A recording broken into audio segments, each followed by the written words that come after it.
Good afternoon and welcome to 3 o'clock with SOC. Give me a second while I welcome our Spanish-speaking neighbors. Buenas tardes, gracias por estar con nosotros hoy día en 3 p.m. con SOC. Si quieren acceso al programa de hoy en español, por favor marquen el número que aparece en la pantalla, cuál es 646-749-3122. Cuando le contestan la llamada, por favor comparten el contraseña que es 779-328-221. Thank you for being with us this Thursday, July 16th. Lots happening this Thursday, folks. Today is the MPS school board meeting deciding the fate of the fall. And so some of you may have seen earlier when Marlene shared that they shared the draft plan that's being proposed to the board, but they will make the final decisions and we'll hear all about it this evening. We also had Marlene share this morning the link to where you can view that school board meeting on our Facebook page. Today, the Fire and Police Commission is going into executive session. That means private session. And this is, I believe, their third meeting to try to land their review for Chief of Police Morales. So lots of things happening. And also today is the official day we as Milwaukeeans need to wear masks. And you're going to hear from Deputy Director Claire Evers later on in the program about those details. I'm at home. That's why I don't have a mask on. This is my fireplace room. And so I will be cooperating, folks. And I hope that you all too, especially because we continue to have a spike on the near south side where we have our offices and many of us live, including myself in 53215 and in part in 53204. Let me share with you what's coming up for the week. You don't want to miss tomorrow. Tomorrow we have Danielle Parker, the Assistant Director of Special Education at the Wisconsin Department of Public Instruction, DPI. This is our Special Education Week, and we had a great partner this week in forming the programs for the forums in Alas. We're so grateful for their partnership and their presence. And so all of this week has been special ed. Also, we want to let you know next week, our focus is on individual and business economics. We hope to have a representative from the unemployment office here to tell you about jobs, how to maintain your business, and have a city rep here, and how to even consider starting a business during this time, if that's what's appropriate, and an opportunity for you all, whether you lost a job or want to make extra income. And we are going to have back on the program on Monday, Mr. Galvan, the regional superintendent, who's going to also be able to explain what happened at the school board tonight and what that looks like for all of us in the community and you parents. So Monday is Mr. Galvan, and then Tuesday through Friday is the focus on your individual economy and if you own a business. Now, I want to remind you, if you want to see the programs, you want to go back because you didn't catch it, something, or you want to share it with someone, these programs, the forums in English and in Spanish, they're shared on our Facebook page and our YouTube. And so know that that's there for you. If I didn't say it, I'm Tammy Davila, the Executive Director, a lead organizer for Southside Organizing Center, SOC, or SOC. All of our staff are available for you. Let me remind you how you can get a hold of us. We're not doing any business in person yet, especially because we have a spike in this area. And but you can call us at 414-672-8090. You can email us, soc@socmilwaukee.org. You can visit our webpage at www.socmilwaukee.org. We can do video conferences. We do Zoom meetings. We're doing phone calls. So we're available in all the ways we always were, except for in person yet. And we will do that once we're all safe. I want to share a disclaimer before we start the rest of the program. The views and opinions shared today don't necessarily reflect those of SOC. We have to share that because we're a certain type of nonprofit organization. With that, we want to get right to it when we have special guests so that you have the opportunity to ask all your questions and interact with them. I want to remind you, if you appreciate our presence at all, please fill out our survey. It helps us to know what information we're sharing is strong, that's useful, the things you want us to keep, the things you want us to change, or the things you want to add. This special education week was directly in response to our viewers saying they wanted to see that. Our now once a week program in Spanish as a result of you all giving us feedback. And so we're here for you. So we want to hear from you. And also, as I shared before, we have to demonstrate to our funders that we're getting your feedback and input, and that's important for accountability. Let me say some hellos, and then I'm going to welcome our guest on. Hola, Elsa, Trine, Familias de Alas, Marianne, Brenda, Dulce, Diana, Carmen. Qué bueno que están con nosotros. So glad to see you with us. All right, folks. So happy to have rounding off the week here with all our special education. Today, we have Jennifer Mims Howell. She's the Senior Director of Specialized Services. That's where special education is housed in the Office of Academics, MPS. And so also, Mr. Galvan continues to be generous with us, and he is back. And we are so grateful for his continued presence and devotion to you all, the residents of the Near South Side. And he's our regional superintendent at MPS. Hola, Jennifer. Hola, Mr. Galvan. Hola. Hola, buenas tardes. And we have sound. Yeah. We've had challenges when we've had the administrators at MPS, and we found out today it's because MPS Internet Security Team has done such a great wall. That firewall is not able to be crossed. But we found, in good MPS spirit, we made a way. Yes, thank you very much for having us. Yeah, thank you. Welcome. We're so glad. I'm sure you heard the intro. This is our focus on special education week. We have many concerned parents and community members. So how about we just get overall understanding of the department? If you could just do a little intro on what is the department, what's housed in the department, that would help us give us an umbrella understanding, and then let's dig into the special education program and services. Sure. Thank you again for having me here today. I'm Jennifer Mims Howell, Senior Director of Specialized Services. The Department of Specialized Services supports the needs of students with disability, including a provision for behavioral and academic interventions. We also focus on students who just need support with special needs, so we call it. So under the Department of Specialized Services, we house the Allied Health and Psychological Services Program.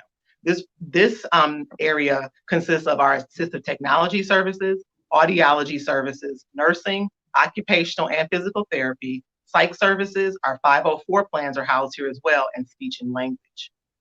Under our social work, homeless, and transition services area, we have a homeless program. Our school social workers are there, and our MPS School to Work and Transition program are there as well. Special education, while being in the Office of Academics, we make sure that students are educated in their least restrictive environment with the supports that they need for their education. So under that area, we look at academics from the area for our students who have autism, who have behavioral needs, our students who are early childhood with significant developmental delays. We also provide hearing and vision services for our students. Department of Specialized Services also has an area called non-conventional programs. And those three programs consist of our home and hospital program, our pregnant parent and youth program, and services plans. I had no idea there was so much happening in your department. Like, I'm overwhelmed with, first of all, when you say that, you understand the needs of our community, right? With the provision, including sometimes we forget we have students who are homeless. And also it tells the story of all the things that MPS is responsible for. So I'm glad to hear it all packaged that way. Tell us now about, let's walk through that process of getting special education from a family's perspective. So families who think they have a child or do have a diagnosis of a child with special needs, do they approach MPS or does the health provider do that? Help us to understand for parents who are new to the process. I'll just chime in here, sitting as a former principal until very recently. At the school level, a special education, initiation of special education or referral can be done at any time by a parent. It can be done by somebody at the school level. When we, as a school level, for example, when I was in the classroom, if I had some concerns about a specific student, whether that be behavioral, whether that be academic, oftentimes we would, converse with the parent, consult with the parent, let them know our concerns, try some interventions and things of that nature, because oftentimes it may be just a child being developmentally a little behind or just a different kind of way that they were brought up. So, but once we determine that there's something more there, or the parent comes to us, then we initiate the process. And Jennifer can go a little bit more about some of those details, but obviously in a virtual setting, that can still happen, and we can still follow that procedure and that process. There are a few difficulties, obviously, when we think about doing that remotely, but it's obviously still a process that we can engage in. Yeah, so at any given time, the beginning of school special ed services can happen, and from any perspective, from the parent, the health provider, a social worker, the school, that can be initiated, right? So that's really important. And because we've been doing this all week, we had Wisconsin Facets on, thanks to Alas for helping us arrange all of that. Alas was on. So the other piece I want to make sure people who are joining with us today understand is there are also services for kids with special needs from 0 to 3 before they begin school. And up to, I believe, we heard up to the age of 26 for some graduating students. What age does MPS provide services to? Well, we provide services for students age 3 to age 21. So we often get referrals from the Birth to 3 agency when a student is 2 years, 7 months, so that we can start the process, helping parents understand the transition from a Birth to 3 program to a public school program. And then on the other end, as students turn 14 and age into transition, before they turn 21, we also can make connections with DVR, the Department of Vocational Rehab, to make sure students who need that continuation, like you said, to age 26, have that after they leave MPS when they turn 21. Great to know. So do you want to share anything else about special ed before we talk about school reopening? Is there anything else, Jennifer, you want to make sure people talk about? Let's talk about the school reopening plan, because we won't know formally, right, until tomorrow, but we know that the plan is out. So is there anything you want to share in general about special ed before we talk about what's proposed for special ed? Sure. Yeah, I was going to say, so the special education program in Milwaukee Public Schools offers a range of education and related services that go from the least restrictive environment, where we, like Mr. Galvan said, there's the simple supports of, paying attention and making sure the child has the additional types of reading material that they need, all the way to our comprehensive supports for our children who need a more comprehensive model. We provide services for students with disability and also students with special needs, because there's often times where students need supports that may or may not be diagnosed through a disability category. We offer supports for that too. We understand in MPS that students learn differently, so we want to make sure that we're supporting the students in the areas that they need. So I also wanted to say too that a lot of the resources that you mentioned, ALAS is a partner that we work with a lot. You also mentioned Milwaukee Facets. We here in MPS, we have a lot of programs, as I read to you before, but we also collaborate with the other departments. So the early childhood department, we talk Head Start, our college and career centers for our students with disabilities who choose to have a career after high school or go to college. We have that as well. And then we also have just variances of different types of social and community agencies. Wisconsin Board of People with Developmental Disabilities that offers opportunities for our students. Facets, as well as Alianza, they do some advocating for our students, as well as Disability Rights Wisconsin.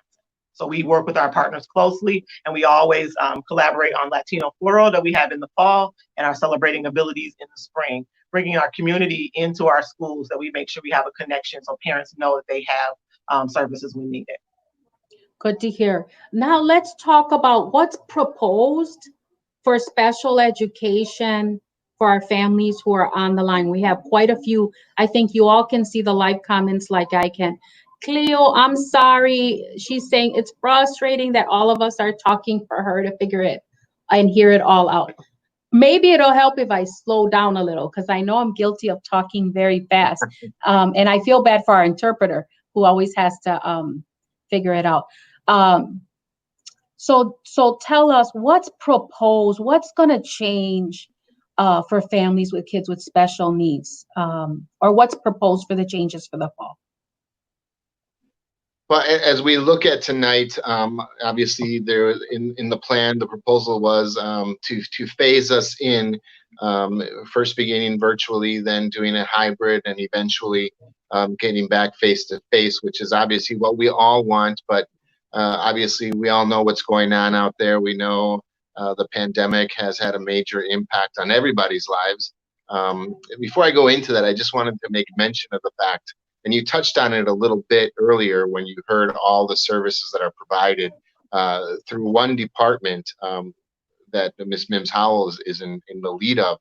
But that is one thing that we are painfully aware of through all this is everything that MPS does and the impact, positive impact that we have on the community, and the lack of outside help sometimes that families have when we're not in session. That has been brought up by multiple parents in multiple areas, and that is something, as we prepared for this meeting tonight, that we established work groups, and we had many constituents and parents and teachers and others involved, and that was a reoccurring theme, right?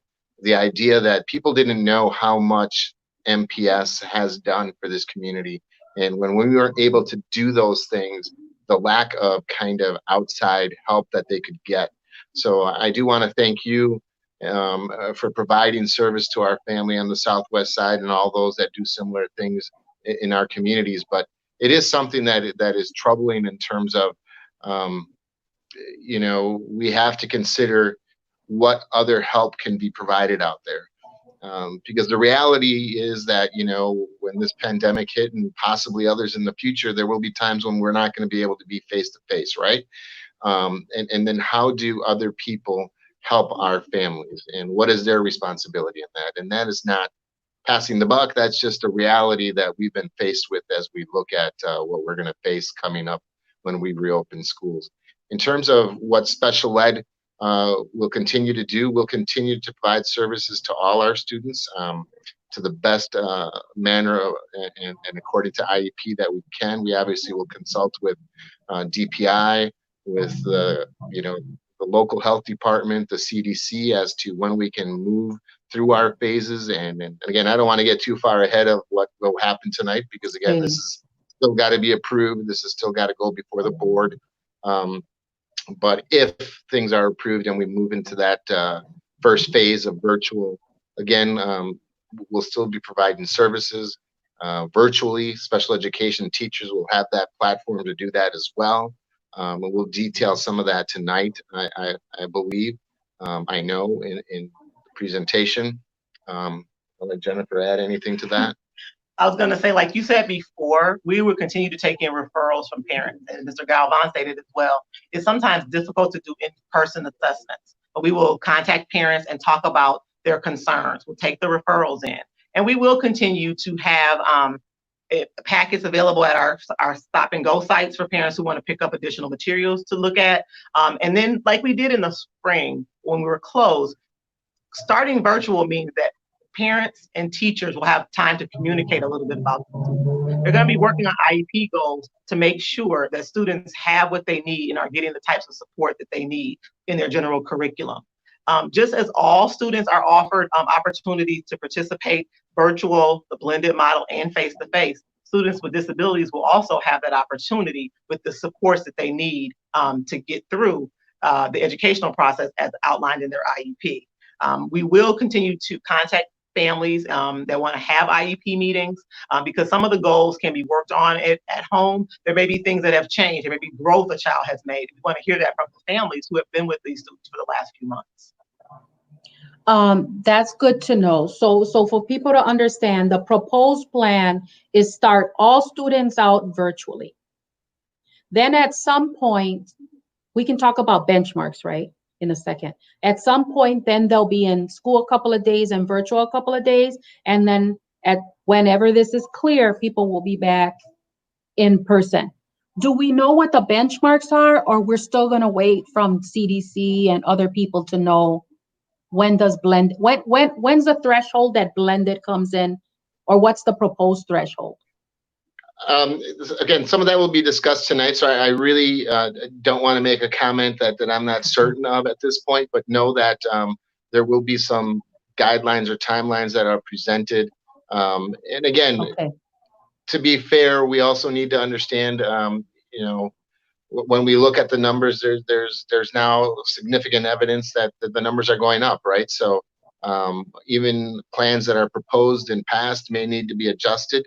But the plan, if approved, is to again begin virtually when we have some kind of threshold met, as you said, or days met, and we're able to move into that hybrid. We will do so, and then hopefully, we'll be able in a place where we're all feeling safe, because again, safety is our major concern in this point with students and staff as well. Then we move forward.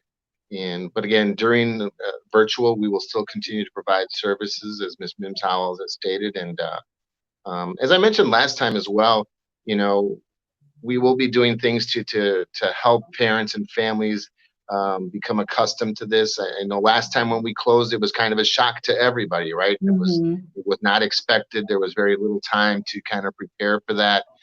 So we've had a little bit more time. We'll make sure that we think about what students need and have conversations about that with them and families, because it is different for everybody, right? And we need to make sure that we provide those emotional supports, those mental health supports, those social emotional supports. As I mentioned at our last meeting with you, we also want our families to be able to provide them with information about setting up an in-house kind of classroom kind of environment, establishing routines, which we know are so helpful for students, right? So that, if we have a number of students in the home, maybe Miguel works in one area, Susana works in another area, where we alternate when they're working and we give them a space that, they can get the information that they need. Certainly, that's going to be really important. Let's see what the comments are and if there's any questions. Elsa is saying hello and so happy that you're here. Is the school board meeting going to be available with translation tonight? Are you aware? Yes, it is. Is that simultaneous translation or al aire? It's going to be said in English and Spanish, or they're going to be able to access something in Spanish? I believe normally I would know because it happens simultaneously during the regular board meeting. I believe it will be because we're virtual. They'll have a different number to call into, so it will be simultaneously, obviously, from the moment they hear it to the moment it gets translated. That's how we do the program here. With my hands. Yeah, that's how we do it here. All right. Is the broadcast available to be seen? Yes. The school board meeting can be viewed, and we shared a link, and I'll ask Andrea to put it in the comments here. We shared a link on our Facebook page earlier today, reminding residents that today was the day the school board is taking it up and giving them a link to go directly to see the broadcast. Do you all have I don't think so, but I'm going to ask it because Deanna's asking it. Do you have the call-in number available for the Spanish-speaking families for the school board meeting? Or I do not have it in front of me. I will try to get you that number after we are done. yeah, and we'll share it on our Facebook page with the post again about the meeting. So gracias, Diana, and we'll get it to you. Also, you know, something I found interesting the last time we talked is I think Dr. Posley shared that we had a virtual Head Start program or a virtual kindergarten. One of the two, which one? Do you remember he shared? Yeah, Head Start. Head Start will be offering to be able to take place, get those services as well. And obviously that will be virtual, correct. Yeah, and that's really important to get that start for families with their kids. I benefited from that myself as a child, and my mom worked for Head Start. So folks, if you're wondering, and what age does that start for kids? Age 3 is for our 3 and 4 year olds in the Head Start program. So folks, that's an important opportunity to take advantage of if you have 3 and 4 year olds. What kind of impact have you all been seeing? Obviously the disruption, but what kind of impact have you been seeing since the COVID-19 on families who use special ed? You guys received the survey back from parents. You've interacted. What are some of the themes of the concerns and challenges that you're seeing? I'm going to first start by saying, while MPS, we understand that a lot of services that were provided through Milwaukee Public Schools ended when our closure came. But for the protection of our students and our staff, we had to shut down per the city order. So some of the things that we have been seeing and hearing is that students with the most significant needs have not been able to access their learning virtually. And so we've had some parents call with concerns about that. And I've definitely tried to connect them to teachers and to other therapists that can help them with some activities that could be done at home. We also have our ESY program that some parents were able to participate in through the use of the Chromebook or just other like large motor activities. What is the many ESI? of our parents have also expressed extended school year. That's our summer school for specifically for special education students. Okay. Sorry about that. No. Another thing we've talked about is services. We know that there are some services that can't be delivered virtually over the internet or through Google Classroom. And we do understand that those parents have many concerns about, I think about physical therapy, about muscle tone. We try to connect them with a therapist that can have a conversation with them about, once again, some activities to do at home. So while we try to understand that parents need different opportunities, we also know that parents are like not sure how to do some things. We want to keep our lines open so when parents have questions or concerns, we can try to talk them through it. And like Mr. Galvan said, parents have very loudly let us know that Milwaukee Public Schools was a good resource, a big resource in their lives and helping their students learn and thrive. And so we have been trying to be very understanding and try to provide what we can within guidelines of what the city is telling us we have to do. Well, thank you folks for that information. Let's remind the residents that tonight, 5:30, right? School board meeting, we provided the link here and we will provide, we'll follow up with Mr. Galvan to share the Spanish call-in number and we'll share that again with you all. Thank you for being with us, Mr. Galvan. We'll see you Monday.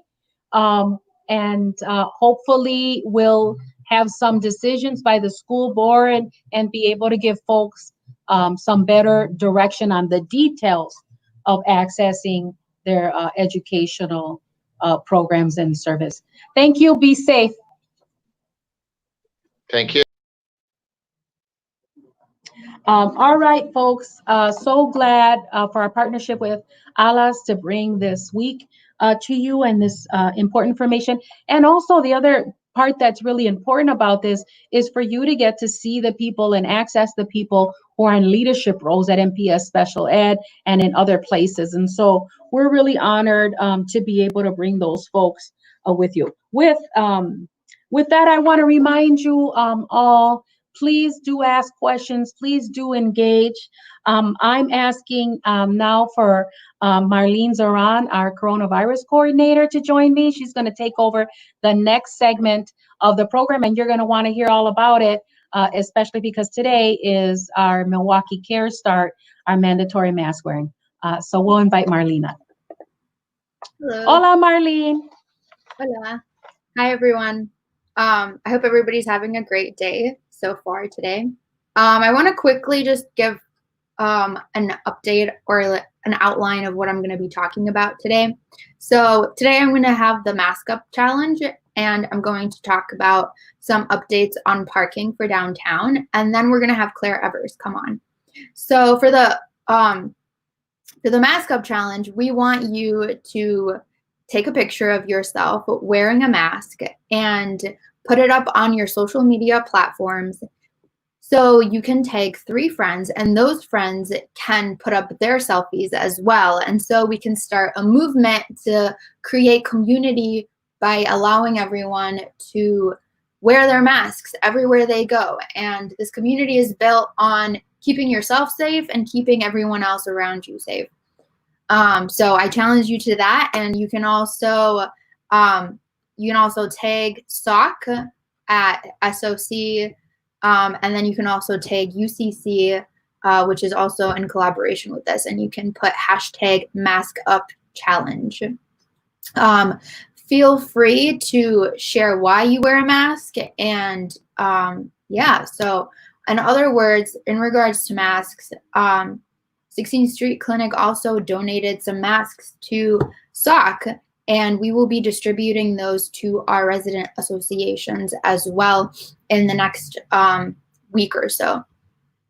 So keep an eye out for masks in envelopes with a flyer talking about COVID-19 and a little magnet talking about 211 resources. In other words, street parking meter payments downtown are active again. So the City of Milwaukee Department of Public Works has resumed enforcement of all metered parking restrictions. But that means timed and alternate side to side and night parking, permit parking enforcement continues to be suspended until a later date that's yet to be determined. So only metered downtown parking is what is being charged. So look out and try not to get a ticket, because my mom did. In other words, I would like to invite Claire Evers, Deputy Commissioner of Environmental Health at the Milwaukee Health Department, here with us today. She's going to give us an update of COVID-19 and Phase 4, where we are now, and the Milwaukee Cares Mask Ordinance that has officially been in effect today. So hello, Claire. We're glad to have you on today.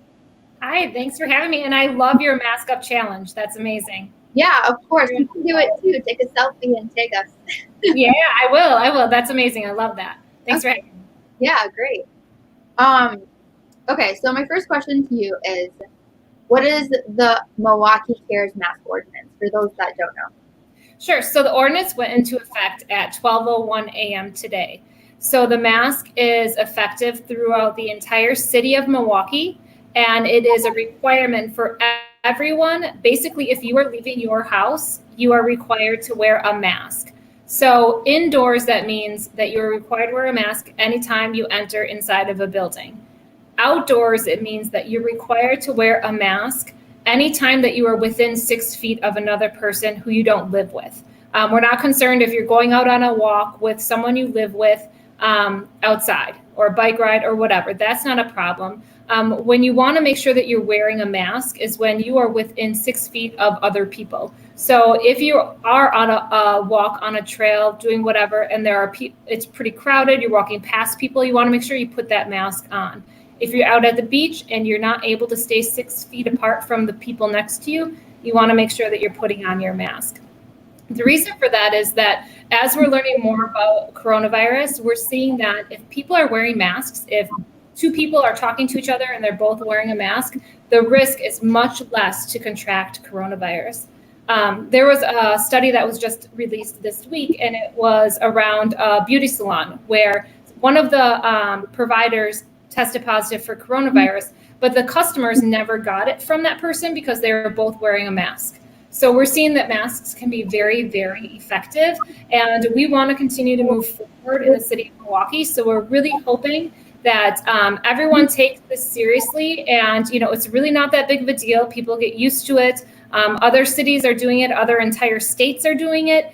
So we really just want to make sure everyone is putting that mask on when they're going to be basically around other people.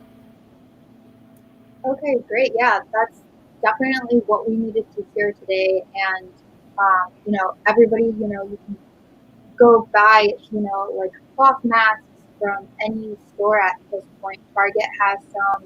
I know Walmart has some now, and other locations. So those are cloth masks. And then a lot of stores are giving masks out when you go into them for safety reasons. Is there a penalty fee for restaurants and businesses if they are not complying with this rule? Yeah, so I'll touch on a couple things. So to your point about mask availability, so part of this ordinance also is that the city of Milwaukee is on deck to supply every resident with a supply of masks. And we want them to be good quality, reusable masks, and more than just one. We're hoping to be able to supply every resident with a week's worth of masks or 5 days worth of reusable masks. We understand that not everyone has the ability to afford a mask, or they don't know where to get a mask. There are lots of vendors, like you said, that have masks available. They don't have to be a specific type of mask. They don't have to be the surgical or N95 mask. To your point, they can be a cloth mask. My mom makes my kids their masks. Just any cloth mask will do.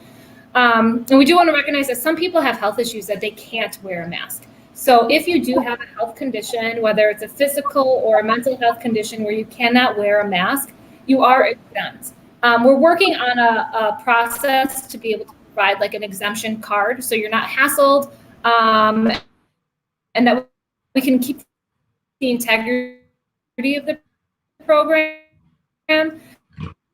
But we're working with our ADA coordinator and our city attorney's office on that process. So can you hear me now? I can, yes. Okay. Okay. Sorry, I got this big thing popping up saying my computer's about to restart. So I have to, to your question about the enforcement. There is an enforcement piece. So we're not looking at ticketing people who are outside who may not be complying. We're hoping for voluntary compliance. But if a business is not complying, they are subject to a $50 to $500 citation if they don't comply. We always use education as our first form of enforcement. We want to make sure we understand, did you understand what the rules were? Is there a reason why you're not complying? Do you not have the ability to provide masks to your customers and your customer base is coming in without them? What resources can we provide for you? Do you need some educational materials for your client base? So we want to make sure that we're trying to help you succeed first before issuing those citations, but we do have that in place if we need to go there. We're hoping that the masks will be available very soon. I know they had to put out a bid for them for the reusable masks, but right now we do have a supply of disposable masks that are available at our health centers. It's not an unlimited supply, but there's a supply. So we have health centers at the Southside Health Center. We have a Northside Health Center at 76th and Mill Road. And then in the Central City, we do have Keenan Health Center, and they do have a supply of masks at each of those locations. And will other locations like fire departments and other areas, other facilities like that, we have like masks available as well through this? Yeah, we're working. Yeah, we're working on that. We're hoping that the libraries and the fire stations can both be good places for distribution sites. We're trying to make it as easy as possible for people to get masks. Okay, that's awesome. That's great. And it'll definitely start to lower numbers in Milwaukee. So speaking of numbers, can you give a summary of the overall numbers in Milwaukee? Yeah, so today was our Thursday that we evaluate the data, and it actually is looking better than what we were kind of scared seeing nationwide what the numbers are. But actually in the city of Milwaukee, for our gating criteria, we did improve in our number of cases. So our cases and our testing are both in the green, which is fantastic.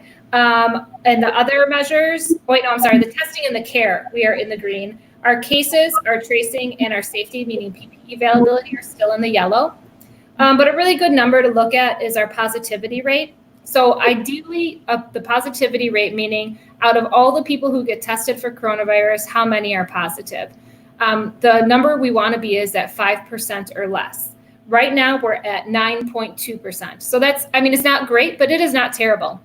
So we ended up getting on kind of the naughty list for travel, where New York has a travel advisory in place. If you come from any of these red areas, you have to self-quarantine for 14 days when you get there. And so we're on that list right now because at one point we had 10% positivity, which is kind of their cutoff. So once you hit 10% positivity rate, that's when people start looking at restricting travel from your area. So I'm looking at the comments from people, and it seems like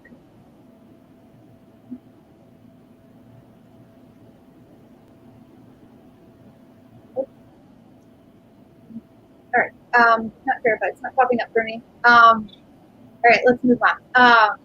So how have numbers changed from a week ago as to compare now?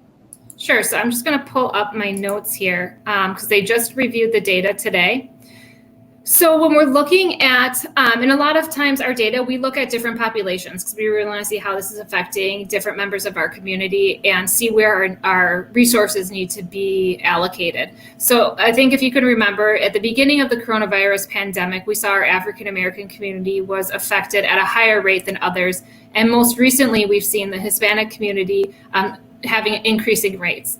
So right now, over the last 2 weeks of data, our African American population has been impacted heavily in comparison to the other populations. It's actually increasing. So right now it's up 33.3%, or it's totaling 33.3% of the total cases, which is an increase. And then when we look at the zip code that has had the most cases, it is still the 53215 zip code on the south side. But we are seeing the percentage of cases among the Hispanic population decreasing. So right now it still is 36.44% of all the confirmed cases, but that number is decreasing, which we're really happy to see. Right now, the age group that is most affected is those in the 24 to 44 age range. So that's 39.4%. And early on in this pandemic, we saw it was our older population, 50 and above, were most heavily affected. We are seeing our death rates going down, and that is likely because that age group is not being as heavily affected as the 24 to 44 age group, which they may be able to bounce back a bit better from the illness, but that doesn't mean that they aren't going to see long-term effects. There are studies that show that even an asymptomatic lung shows as much damage as a symptomatic lung after having COVID. So it's really important that our younger generation, our 20s and our 30s populations are taking this seriously. I think that a lot of times people thought that they may be immune, or they may not be highly affected. And even if you get the illness and you're asymptomatic, that doesn't mean that you're not going to pass it to somebody who might not be able to fight it off as well. So we really need to, have a community mindset and understand that when you're wearing that mask and when you're keeping your distance, you're not just protecting yourself, but you're protecting, your parents, your grandparents, your aunts, your uncles, anyone that you may come in contact with. So we really want to make sure that we're getting that message out there. So right now, our biggest increases in the 20s to 30s, that they kind of reel it in and make sure that they understand that their community is going to be affected. Yeah, I actually was watching the Wisconsin Health Department. They were going on live this morning, and they said that while looking at contact tracing, individuals that were ages 20 to 29 they had an increase of 30% of, gathering together since April. So that's probably, mainly where all of the cases are being contracted. And yeah, it's really hard because at that age group, that's what you do. You hang out with your friends, you socialize, you're making your way in the world and developing your circles of friends. And that's socially what that age group does. But unfortunately, it doesn't mesh very well with coronavirus. Mm-hmm. Yeah, exactly. So I have a question from one of the guests.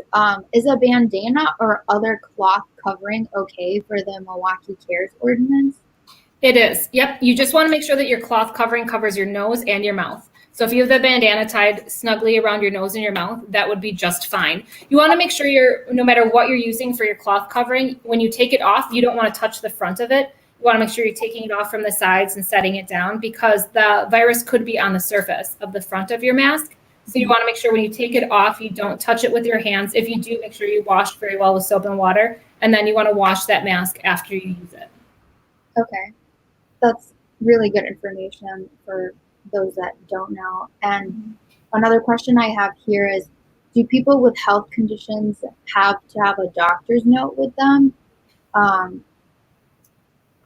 Like if they're like they have asthma or something like that, because you mentioned if they have health issues or they have mental health issues, they don't have to wear a mask and they're going to be given a card. But do they also have to have like a doctor's note as well with that? Right now, no. So we're working on developing how we're going to have that kind of vetted process to make sure everyone isn't just saying that they have a medical condition. We want to keep the integrity of the program, but we also really want to respect those people that legitimately have a disability or an illness that they can't wear a mask. So right now, we are advising businesses to take people's word for it, that we are hoping for voluntary compliance. We're treating, I'm just kind of relating it to similarly how people have support animals. And let's say you go into a restaurant or a bar, you're usually not allowed to bring your dog with you. But if you have a support animal, restaurants and bars are only legally allowed to ask you two questions. It is this a support animal or is it, I can't remember exactly what they are, but it's basically like, is this a support animal and what is it trained to do? And that's it. And so I'm relating it similarly to that you want to ask, do you have a medical condition that prevents you from being able to wear a mask? If they say yes, let's hope that they're being truthful and that the integrity of the program can continue. But we want to make sure that we're trying to put something in place. So we're working with our ADA coordinator and city attorney's office to see if there's like an exemption card or something that we can provide to make it legitimate for everyone. And where are we in terms of moving forward with phase 4? Yeah, so phase 5 is the last phase in our gating or our phase reopening, and phase 5 is opening all the way up. So right now that's kind of terrifying as a public health person to think of the next phase is opening all the way up. Just seeing what's happening across the nation. We're really hoping that this mask ordinance will start moving us in the right direction, and we will know more in about 3 weeks. Once we have 2 solid weeks of everyone wearing masks, we'll know if it's really making a difference. We will be able to move to phase 5 once all the gating criteria are in the green. Right now we are in the green for 2 out of the 5. So hopefully in about 3 weeks when we reevaluate, maybe everything's going to be looking great, that the mask ordinance is working, and we can kind of start opening up more. We'll see. Okay, well, that's good to know, but also a little scary. Like you said, well, thank you for all your information. And again, we're always happy to have you on our forum. And everyone, you will see Claire Evers again in the next 2 weeks. So she's going to come back on and give us another update. But thank you for coming on. Thanks a lot. Thanks. Bye. Well, that's all I have for you guys today. I hope you got a lot of information from that. And, essentially, in summary, it's good that this mask ordinance is in effect. It will take some adapting from everyone to do on a daily basis, to wear a mask everywhere you go. And, again, Milwaukee will be distributing masks to health facilities and other local community facilities that you can go to and pick up some masks that you can use every day. numbers are going up, especially in those who are 20 to 29 years old. So we advise that you do not congregate. And I know it's tempting. But you should not do it, and try to stay safe and try to keep your family safe as well. I'm going to give it back to Tammy. Thank you, Marlene, and thank you, Claire.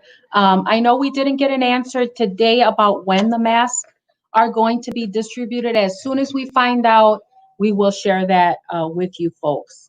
And again, we're here to share information from our subject matter experts and get it to you as soon as we know it. We cannot forget, folks, about how important the census is. Also, we are running out of time, and we want to be able to get you all to fill out the census by phone, online, or paper before the enumerators, the people who will show up at your door and ask you, because that's just another risk for them and another risk for you of exposure to COVID. So our time will be running out. So we want to show a video from our youth. Our youth have been recording TikTok videos to encourage you to do the census. And this is, I believe, Ariana's.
We so love our youth, you guys. We're so blessed to be able to do youth programming. Looks like that we have one of the interpreters of MPS, if I'm getting the message right, Dulce Maria Rodriguez, shared the interpretation line where folks can watch the board meeting just like we're doing on the program now and get on a telephone line and get interpretation. Looks like that's being shared. It's 312-626-6799. And then when they answer, there's a code 970-696-60845.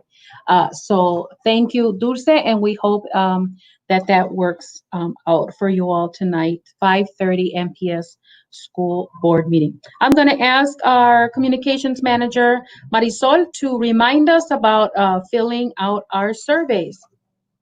Has this live forum been informative and useful to you? What part of the forum could be improved or changed to make it better? Please take a quick survey that's located in the comments section so that we can keep 3 o'clock with SOC going for residents.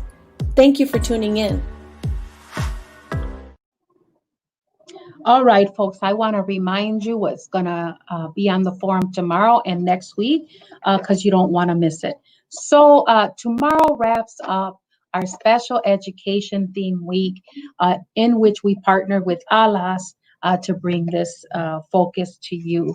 And we're very grateful again for that partnership. Danielle Parker, the Assistant Director of Special Education for the Wisconsin Department of Public Instruction, will be on tomorrow. Then you heard me say Mr. Galvan, the Regional Superintendent for MPS, is going to be back with us on Monday, giving us the whole scoop of what the school board decided tonight and what's going to happen in the fall. And then Tuesday through Friday of next week, our focus is on individual and business economics. We hope to have the unemployment office answering questions. We know there's a huge backlog there, and many of you are stressed out about that and frustrated. We hope to have current employment opportunities available for those of you who lost your jobs or were unemployed or are underemployed. You need more than one job. And then we're going to have a day on those of you who are business owners, what supports are available for you to help you maintain and strengthen your business during these challenging times. And then last but not least, we are going to have a day dedicated to helping you think through and know the resources available if you want to enter, if you're an entrepreneur and this is the time for you to launch, right? Again, you may be unemployed, you may be underemployed, or there may be an opportunity now for something that you really hope to do. And so next week, our partner is Nelson Soler, and he is the founder and leader of the Latino Chamber of Commerce, not to be confused with the Hispanic Chamber of Commerce. That's another organization. The Latino Chamber of Commerce and the Latino Entrepreneurial Network, and he has his own private business, Multicultural Entrepreneurial Institute. He's a huge subject matter expert in business development and a great colleague and partner with us. And so he and their organizations are partnering with us for next week. And so you really don't want to miss it. I want to remind you also, today's such a big day again. If you heard me at the beginning of the hour tell you, the school board meeting. Today's the day that mask ordinance begins, and the Fire and Police Commission have their third scheduled meeting to try to wrap up the review of Chief Morales. So we're hoping to have the executive director of the Fire and Police Commission or one of the commissioners come on to be able to share whatever they can publicly about that review. Thank you for being with us. Solidarity continues with you young folks and all the folks who are at the front line continuing the protests. And our thoughts and prayers are with you all who are struggling at this time for various reasons, from the pandemic to just the wounds about the police brutality and the racial injustice that continues, but especially to those of you who have had to deal with illness of COVID and those of you who have lost loved ones. Please stay safe, and we will see you tomorrow. And we'll leave you with our thank you video for our funders. Hello viewers, my name is Carlos and I'm the Data and Canvassing Coordinator for SOC. We would like to thank everyone for supporting 3 o'clock with SOC live show and for completing our SOC survey. In addition to thanking our residents for tuning in and sharing our show, we would like to also thank the following sponsors: Wisconsin Voices, Community Development Block Grant, Neo Philanthropy State Infrastructure Fund, Movement Voter Project, Catholic Campaign for Human Development, Zilber Foundation, City of Milwaukee Office of Violence Prevention, Tides Foundation, Employ Milwaukee, and all of the faithful individuals who support SOC through their personal donations. Thank you.